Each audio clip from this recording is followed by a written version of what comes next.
Yeah. Perfect. Will you look at the camera for me? Or you can stay serious. You don't have to smile. You can do whatever you want. Thank you. Good evening, Rams, and welcome to this episode of Humans of CSU. I'm your host, Emma Iannacone, and today I'm sitting down with the head of the journalism department, Greg Luft. How are you doing today, Greg? Doing great, thanks. Great. Well, thank you for joining me today. So, as I understand, it's the 50th anniversary of the Journalism and Media Communications Department at CSU. That's true. The department actually kind of got a start before it was an official program. The English department started offering technical writing classes about 10 years before the department was started. And interest continued to grow in journalism and technical communication, which was kind of our different specialty than some of the other schools in Colorado had. So the dean at the time asked Floyd Shoemaker, who actually was a former Collegian editor with his wife, Connie, to create a department, because by then Floyd came back as a professor. So they put together and they worked and created the official department was created in 1968. Oh, wow. So it was kind of pressure from student media to create the journalism department? Well, just students in general. There's a lot of interest in professional writing, especially. The University of Colorado had a journalism department, and so CSU needed to create something that was a little bit different because they didn't want duplication. So the department was named Technical Journalism, which implied the combination or the connection between technical writing, which is very oriented toward corporations, and then also including journalism. And over time, that just continued to develop as a program. Yeah. And you've been part of the program for quite a few years, correct? Right. I was actually an undergrad at CSU from 1974 to 1979, and then I left and worked in the business, and then I came back in 1988 to teach. So I'm starting my 31st year in the Department of Journalism as a faculty member / administrator, but I also had 5-year plan as a student, as an undergraduate. Wow. So what changes have you seen in the department? Very dramatic changes. I think when I came back to start teaching in '88, there were 12 full-time faculty members in the department and a few part-time instructors. Now we're at, I think, 22 full-time faculty members and another 20 or so part-time instructors. In fact, between the PhD students, faculty, part-time faculty, and full-time faculty together, and the staff, we have 64 people working in the department. That does not count graduate teaching assistants who also are helping to teach classes. So it's much bigger, much more variety in the kinds of classes we teach. We had concentrations in public relations, television news, news editorial, and computer-mediated communication. But there are so many broad areas, we kind of collapsed that curriculum and created a converged group. We're now seeing some problems with that, and that is students finding the specific track that they want to get involved in. So once again, we're going through curriculum revision this year, and we expect that to take all year. But we'll probably have some major changes that'll just kind of help funnel folks into the area they're most interested in. Yeah, I feel like in journalism, it's such a changing industry. So I feel like you probably have seen quite a few changes throughout the years, especially with the advent of the internet. Yeah. The internet completely changed everything for the business of newspapers, for the business of television. Instead of 3 networks, now there are thousands of networks where you can watch television. Newspapers obviously have really struggled to keep up with the loss of advertising. Meanwhile, we've struggled to create the kind of courses that really are meaningful for students who are graduating. We have created 27 or 28 new courses in the last 10 years. I just left a meeting with one of our faculty members, Michael Humphrey, and he has 3 or 4 more new classes that he thinks we should be teaching or we can teach, and that's just one faculty member. So there's so much detail in determining what is the best thing to be teaching students when they leave. But it's funny that when you go back to the basics, everybody across the country still believes that writing is the key component. And I always tell students that if you can write well, people will think you're smart, whether you are or not. And that's kind of funny, but it is actually true. If you're a good writer, you really can take a lot of steps ahead. So what are we expecting for the 50th anniversary celebration? We really talked a lot about what to do for the 50th birthday. That's a big thing for a department at CSU. So what we're going to do is we're going to have a day of panels where we've asked all of our alumni to come back if they can, and we're waiting to see who signs up by next week, and then we're going to create panels based on their expertise. So we'll have a full day of panels on Friday, October 19th, and so there will be 8 different panels. So we'll probably put together panels on television, advertising, public relations, kind of emerging trends in media, and then we'll figure out who else is coming back. We'll have a luncheon where we'll have a keynote speaker, and then we're going to have a dinner program where we're going to recognize all of the folks who've come back, including former faculty.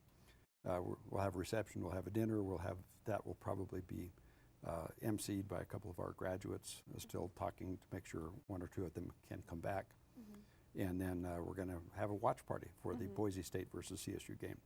And it'll be great because we'll be in the stadium in the hoity-toity part of the stadium, the top floor, what I call the penthouse.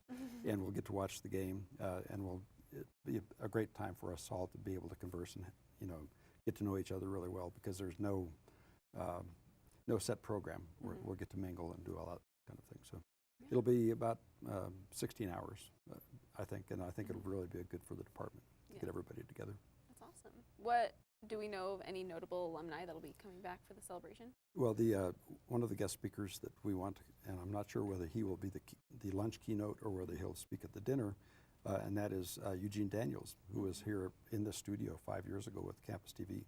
Actually graduated, 2013. So he just got a job at Politico, which is one of the top, online reporting organizations for covering politics nationally. And he was a real character when he was in school, and he's even more so now.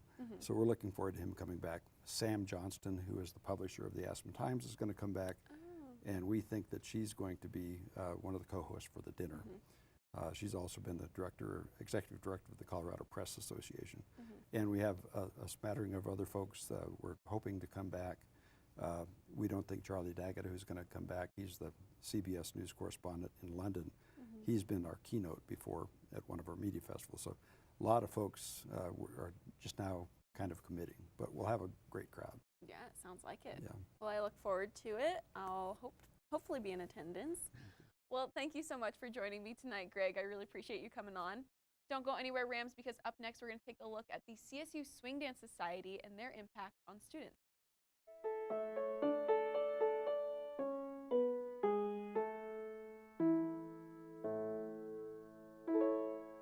You are listening to 90.5 KCSU Fort Collins with DJ Meanbeat, DJ Nightshade, DJ Wildcard. Music to me is one of the best creative outlets that I can think of. an escape from the real world. Music to me is an expression of love. To go from like folk to hip hop to like classic rock, 1960s bossa nova. With music, there's like no boundaries. I work here because I love music, and you do too.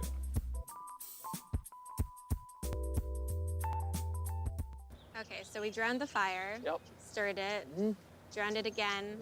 And now just feel if it's cold. Yeah. Cool.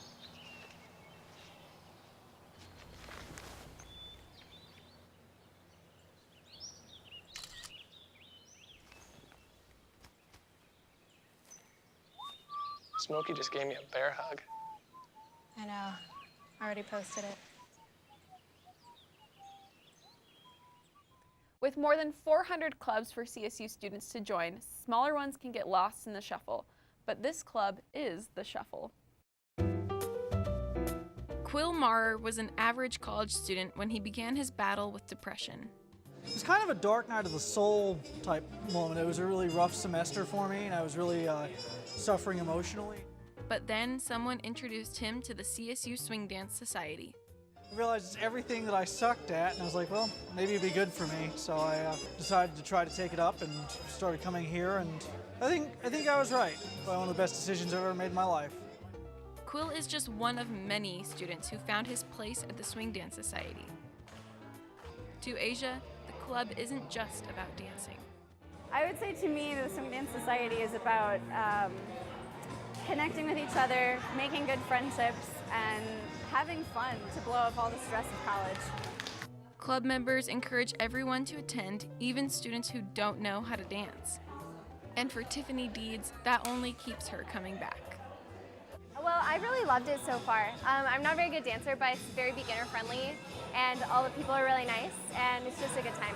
Swing Dance Society President Alex Binkley says the history of the club isn't well known.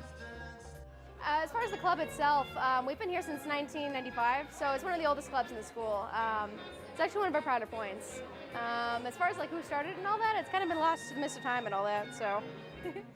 I might not be the best dancer, but Asia assured me that's okay at the Swing Dance Society. I like the freedom that it gives you.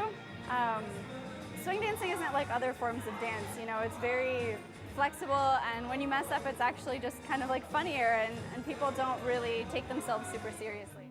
And that's exactly what Quill needed. I really enjoy it, and I don't miss a week.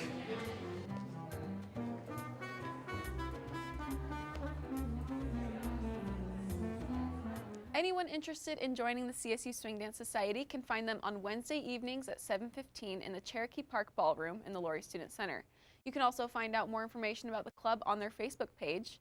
Up next, I sit down with the Assistant Director of El Centro to talk about National Latinx Heritage Month, so don't go anywhere. Look at you. You're at the top of your game. You're unstoppable. Nothing can throw you off track. Wait, is that your car? Uh-oh. Yeah, I saw that coming. That will throw you off track. You're looking at around 10 grand in fines, legal fees, and increased insurance rates. Let's try this again. Smart move. Because buzz driving is drunk driving. Welcome back from the break, Rams. I'm here with Dr. Manuel Del Real of El Centro. How are you doing, Manuel? Doing great. Thanks for having me. Yeah, of course. Thank you so much for coming on. So I kind of want to talk to you a little bit about Latinx Heritage Month, which is October, correct? It starts September 15th until October 15th.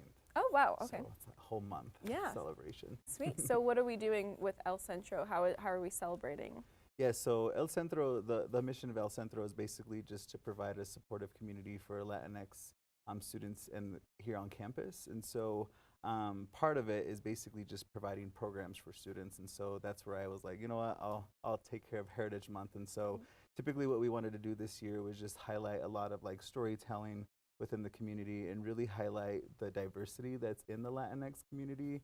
And so definitely we have from films to different speakers. We've had some student orgs basically do some presentations. We had some education abroad panel this morning, and so yeah, just different diverse programs to then just basically educate students and let folks know about the diverse like basically spectrum of the Latinx identity. And so definitely just highlighting all the wonderful things that Hispanics have done for our community and this country. So yeah, absolutely. I'm excited. So explain to me a little bit about how it was originally called Hispanic Heritage Month, correct? Yes. So, and then now we've started calling it Latinx Heritage Month. Can you explain to me the shift there? Yes. So just to be more gender inclusive, we've been transitioning to the term Latinx. And so again, because if you look at the just Latino and Latina, again, is very gendered. And so that's the term that our office has adopted. And so that's basically what we've been using in all of our promotional materials. And so we were like, you know what, here at CSU, we'll actually call it National Latinx Heritage Month. So again, being inclusive of the term as well. So. Very interesting. So what did we do last year? What are we doing different this year compared to last year to celebrate the Heritage Month? So last year was actually my first year planning it with the university, and so last year we definitely had some speakers and things like that. So, but this year I'm really excited because we've been able to bring in a lot of community partners. We're partnering up with the Lyric, bringing 2 films. So one's this Wednesday, and the next one's on, I believe, October 10th. And so really bringing the community together as well. We partnered up with Mishawaka to bring alternative rock band, Café Tacuba, So again, it was really like getting the community more involved with just programming. And so I believe like one of the things this year that was different from last year was that bringing, having students basically serve on a committee since January. And so they were the ones really planning out like, you know, what types of themes that we want. And so a lot of them mentioned, you know, like, could we bring a speaker to do more workshops on like storytelling? And so we brought Prisca Dorca Mojica Rodriguez to campus. And so they were like, you know, we really want to engage more in activist work as well. And so that's why we're bringing Rosa Clemente, who will be here today actually at 5:30. And so she's a really big activist, doing a lot of things on putting Puerto Rico and all the injustices going on there to the map. And so I felt like we had a lot more student voice this year in the planning of all the events. So it's been pretty exciting, and just getting student voice to be like, all right, y'all, like this is our event, but how do you all want to celebrate it? Yeah, so it's been pretty exciting. That's very cool. So what are you most excited about as far as events that are coming up? I'm really excited about the films. Like, as someone who's really engaged and watches films, like I'm really excited for them. Like, we're gonna have tomorrow, it's called We Are the People. So basically it's a film about like 3 youngsters that have, you know, very problematic parents, and so they basically just, you know, grow and develop and go through those challenges. And then we have another one that's called You're Killing Me, Susana. And so that one's based off of a guy who's in Mexico, and his wife comes to the US and ends up with this poet in Iowa. And so it's more of a hilarious one versus We the Animals is more like serious, a little bit drama. And so I'm pretty just excited to allow students, and even get like students discounts to be like, hey, let's use our community. And so the lyric really helped us out with that. And so yeah, I'm pretty excited about the films. And I think also too, even just the speakers have been amazing, just to have that interaction with them and really just sharing their knowledge, and it inspires me. So I'm all like, oh, this is great. I'm excited. So so definitely the speakers and the films. That's great. I've been looking forward to. Cool. So can you give me a little bit of background on what El Centro is and how it supports students at CSU? Yeah, so El Centro started in 1969, and so again, just our mission is just to support the Latinx community here on campus. And so it's one of the 4 cultural offices, part of the Student Diversity Program and Services Department. And so so basically that's what we're here for, is to, you know, provide a welcoming and inclusive space for Latinx students on campus. And so students have access to our office resources. They have access to computers, to food sometimes, you know, like, so it's basically a space for them to come and utilize it to, you know, engage in homework. Or we also have a first-year mentoring program that I'm also in charge of. And so and then we also have, it's called La Conexión. So we have about like 71 students that are first years taking that. So again, if they're not part of the key communities or the AAC, then basically, you know, we recruit those students to make sure that they get that support. We also just do a Triunfo mentoring program. So we bring about 60 students from the local elementary schools to get tutored by CSU students. And so that's pretty exciting. And so again, just our office is really a hub to, you know, and a home away from home for students to come and get engaged, learn about leadership opportunities, and, you know, and we even recruit those students to also be our student staff as well. And so so El Centro overall is just that hub for students to get engaged and feel supported here on campus. So. That's really great. Well, thank you so much for coming on. I really appreciate it. you. I'm looking forward to maybe attending one of the Latinx Heritage Month events soon. Yes, definitely. Yeah. If you show your CSU ID, you'll get a $5 ticket to the film. So. Perfect. Yeah. Cool. Well, Rams, stay tuned, because up next we have an interview with the first philosophy student here at CSU and his wife. We'll be right back.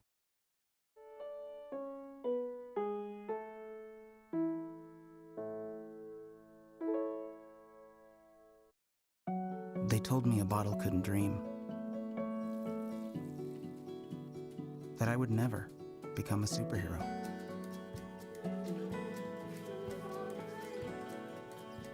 But I learned how to fly, just to come back in a new disguise and be the hero that I've always wanted to be.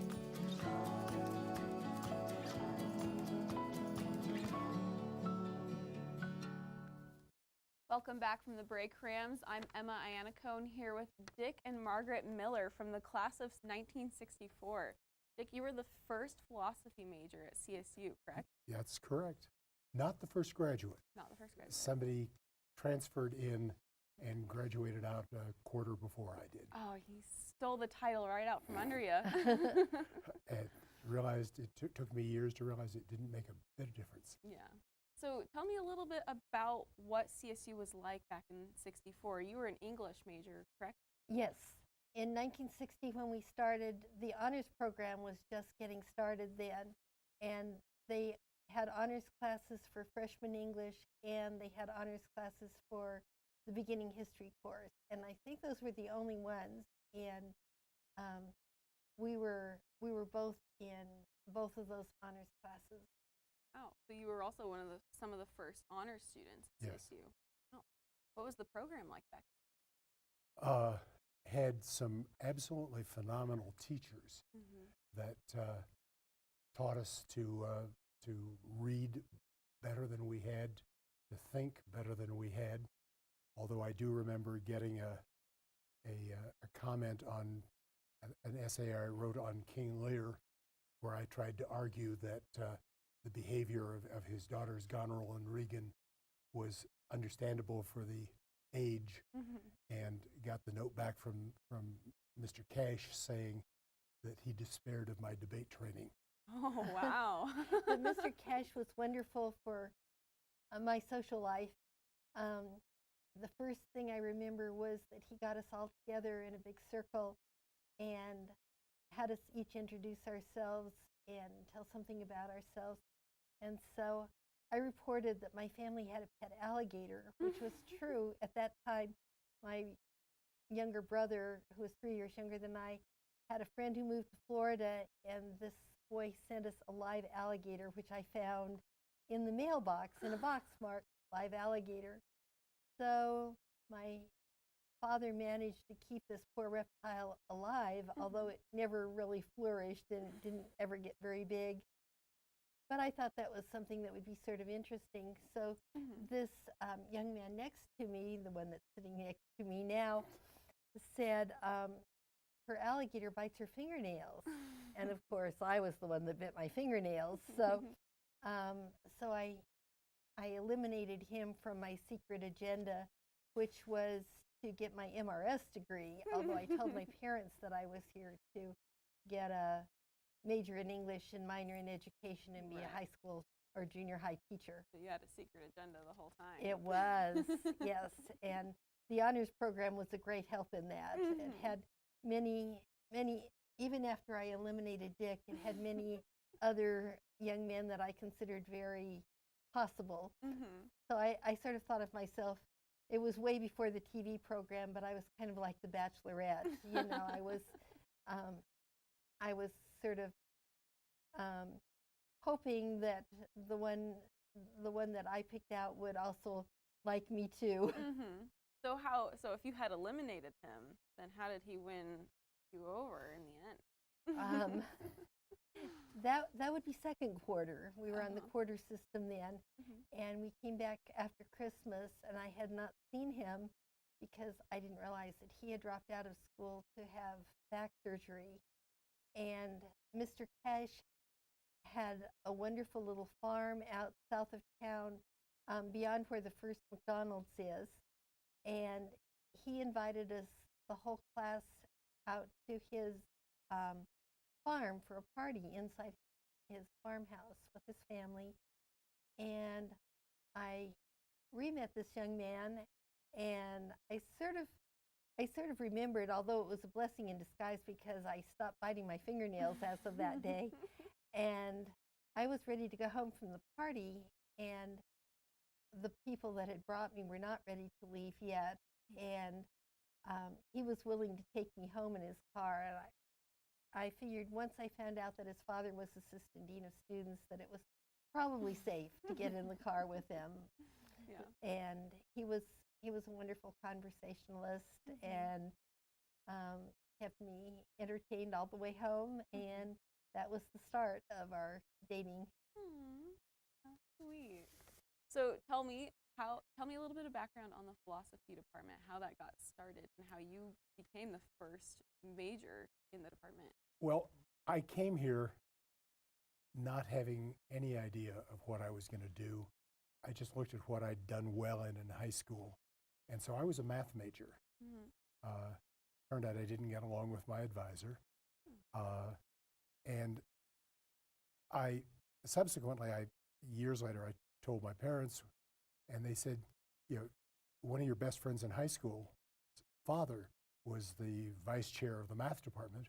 Why didn't you go talk to him and say you need a different advisor? And I said I didn't know I could. So instead I became arts and sciences undecided. And I guess faculty in the arts and sciences were randomly assigned such students. And I drew a fellow that I was very happy with because he was a friend of the family, a fellow by the name of Willard Eddy, after whom Eddie Hall is named. And he had come here with a master's in English and a master's in philosophy. And by that point, he had persuaded the university that there was more demand for philosophy courses. So by the time I was there, I think my freshman year, I think there was one other philosopher, my sophomore year, two. They started having this sort of directed philosophy program, and it was his ambition to have a philosophy department. And I guess the third year, two more people came. Now they had 5 philosophers, plus Tom Mark, who taught English, but he taught a philosophy of literature or something. And so they applied, and the arts and sciences people said, okay, you can have a major. And since I was there and Willard was my advisor, he said, you want to sign the form to be a philosophy major instead of undecided, which would have been, I guess, at the beginning of my sophomore year. And I said, yeah, that'd be nice. I had no idea what you do with a degree in philosophy, but I enjoyed my philosophy classes. And so I became a philosophy major.